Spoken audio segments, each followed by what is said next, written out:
Bismillahirrahmanirrahim. Assalamualaikum warahmatullahi wabarakatuh. Innal hamdalillah nahmaduhu wa nasta'inuhu wa nastaghfiruh wa na'udzu billahi min syururi anfusina wa min sayyiati a'malina. May yahdihillahu fala mudilla lahu wa may yudlil fala hadiya lahu. Allahumma shalli wa sallim wa barik ala sayyidina Muhammad wa ala ali sayyidina Muhammad. Alhamdulillah, pertama-tama marilah kita bersyukur kepada Allah Subhanahu wa taala dengan melafazkan alhamdulillahirabbil alamin, di mana Dia masih memberikan kita nikmat pada saat ini, yaitu nikmat iman dan Islam. Terlebih-lebihnya nikmat kesehatan dan nikmat kesempatan masih lagi dapat kita melaksanakan perkuliahan pada siang ini dengan secara daring. Bersalawat kita kepada Rasulullah SAW dengan melafazkan Allahumma shalli ala sayyidina Muhammad wa ala ali sayyidina Muhammad. Semoga kita yang selalu bersalawat kepada beliau dan mengamalkan sunnah-sunnahnya mendapatkan syafaatul uzmanya di yaumil akhir kelak. Amin ya rabbal alamin. Yang sama-sama kami hormati Bapak Muslim MPDI selaku dosen pengampu mata kuliah Filsafat Pendidikan Islam, dan yang kami banggakan teman-teman sekalian. Baiklah, untuk mempersingkat waktu, izinkan kami memaparkan makalah kami yang berjudul Filsafat Pendidikan Islam. Dan selanjutnya pemateri pertama yang akan dibawakan oleh saudari kita Siti Nurhaliza Tambunan. Kepada saudari kami persilahkan dengan segala hormat. Assalamualaikum warahmatullahi wabarakatuh. Baiklah, terima kasih kepada moderator. Di sini saya sebagai pemateri pertama akan membahas mengenai pengertian filsafat. Kata filsafat berasal dari bahasa Yunani. Kata ini berasal dari kata philosophia yang berarti cinta pengetahuan, terdiri dari kata philos yang berarti cinta, senang dan suka, serta kata sophia berarti pengetahuan, hikmah dan kebijaksanaan. Filsafat pendidikan merupakan ilmu filsafat yang mempelajari hakikat pelaksanaan dan pendidikan. Bahan yang dipelajari meliputi tujuan, latar belakang, cara, hasil, dan hakikat pendidikan. Metode yang dilakukan adalah dengan menganalisis secara kritis struktur dan manfaat pendidikan. Dengan demikian, filsafat berarti cinta terhadap ilmu atau hikmah. Terhadap pengertian seperti ini, Al-Syaibani mengatakan bahwa filsafat bukanlah hikmah itu sendiri, melainkan cinta terhadap hikmah dan berusaha mendapatkannya, memusatkan perhatian padanya dan menciptakan sikap positif terhadapnya.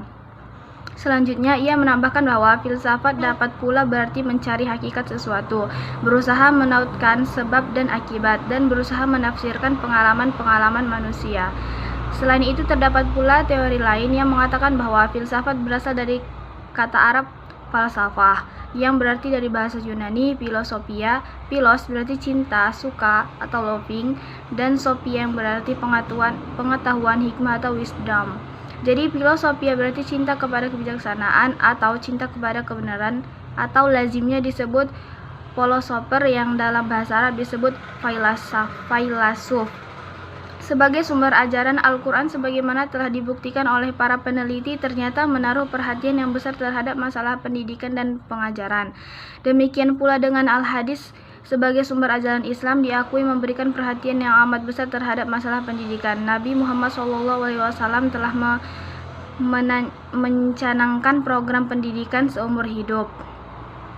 Sedangkan kata pendidikan dalam Kamus Besar Bahasa Indonesia diartikan sebagai proses pengubahan sikap dan tata laku seseorang atau kelompok orang dalam usaha mendewasakan manusia melalui upaya pengajaran dan pelatihan. Selanjutnya, pendidikan diartikan sebagai usaha yang dijalankan oleh seseorang atau kelompok terhadap orang lain. Pendidikan Islam mengidentifikasi sasarannya yang digali dari sumber ajarannya, yaitu Al-Quran dan Hadis, meliputi 4 pengembangan fungsi manusia. 1. Menyadarkan secara individual pada posisi dan fungsinya di tengah-tengah makhluk lain, serta tanggung jawab dalam kehidupannya. 2. Menyadarkan fungsi manusia dalam hubungannya dengan masyarakat, serta tanggung jawab terhadap ketertiban masyarakatnya. 3. Menyadarkan manusia terhadap pencipta alam dan mendorongnya untuk beribadah kepadanya. 4. Menyadarkan manusia tentang kedudukannya terhadap makhluk lain dan membawanya agar memahami hikmah Tuhan menciptakan makhluk lain, serta memberikan kemungkinan kepada manusia untuk mengambil manfaatnya. Selain mengikuti uraian di atas, kiranya dapat diketahui bahwa filsafat pendidikan Islam itu merupakan suatu kajian secara filosofis mengenai masalah yang tepat dalam kegiatan pendidikan yang didasarkan pada Al-Quran dan Hadis sebagai sumber primer dan pendapat para ahli, khususnya para filosof Muslim, sebagai sumber sekunder. Dengan demikian, filsafat pendidikan Islam secara singkat dapat dikatakan adalah filsafat pendidikan yang berdasarkan ajaran Islam atau filsafat pendidikan yang dijiwai oleh ajaran Islam. Jadi ia bukan filsafat yang bercorak liberal, bebas, tanpa batas etika sebagaimana dijumpai dalam pemikiran filsafat pada umumnya. Demikianlah yang dapat saya sampaikan. Saya kembalikan kepada moderator. Terima kasih. Alhamdulillah, terima kasih kepada saudari yang telah memaparkan materinya. Selanjutnya pemateri kedua yaitu yang akan dibawakan oleh saudari kita Ella Rinanda. Kepada saudari kami persilahkan dengan segala hormat. Baiklah, terima kasih kepada moderator yang telah memberikan saya kesempatan untuk menyampaikan materi selanjutnya, yaitu tentang ruang lingkup filsafat pendidikan. Penjelasan mengenai ruang lingkup ini mengandung indikasi bahwa filsafat pendidikan Islam telah diakui sebagai sebuah disiplin ilmu. Hal ini dapat dilihat dari adanya beberapa sumber bacaan, khususnya buku yang menginformasikan hasil penelitian tentang filsafat pendidikan Islam.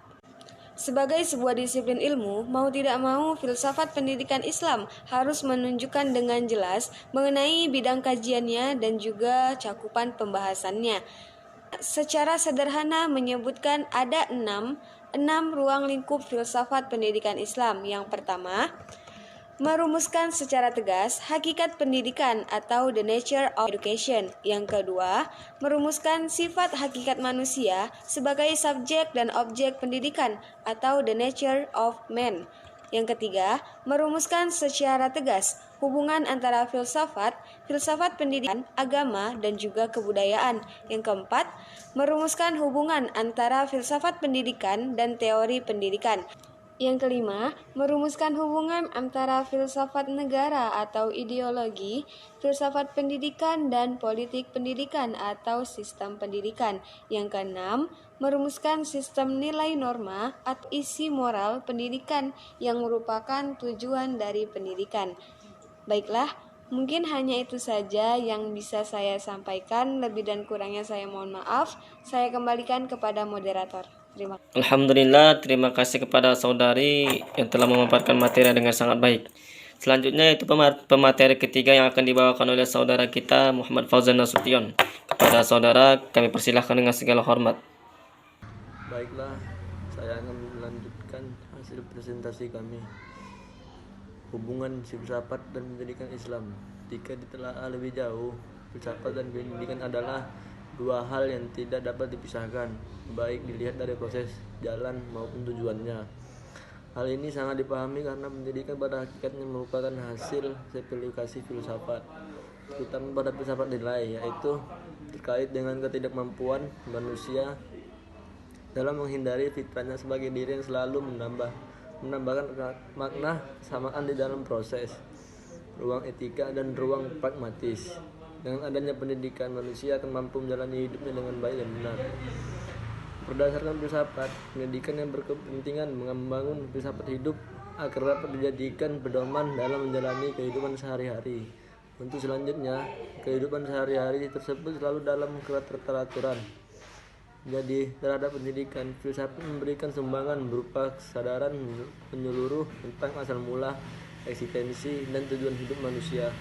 Tanpa filsafat, pendidikan tidak dapat berbuat apa-apa dan tidak tahu apakah yang harus dikerjakan. Sebaliknya, tanpa pendidikan, filsafat tetap berada pada utopianya. Oleh karena itu, seorang guru harus memahami dan mendalami filsafat, khususnya filsafat pendidikan. Melalui filsafat pendidikan, guru mengetahui hakikat pendidikan dan pendidikan dapat dikembangkan melalui filsafat. Alhamdulillah, dengan begini telah habislah pemateri kami. Mungkin cukup sekian yang dapat kami sampaikan. Kurang lebihnya kami mohon maaf. Kami akhiri dengan alhamdulillahirabbil alamin. Wallahu a'lam bishawab. Wassalamualaikum warahmatullahi wabarakatuh.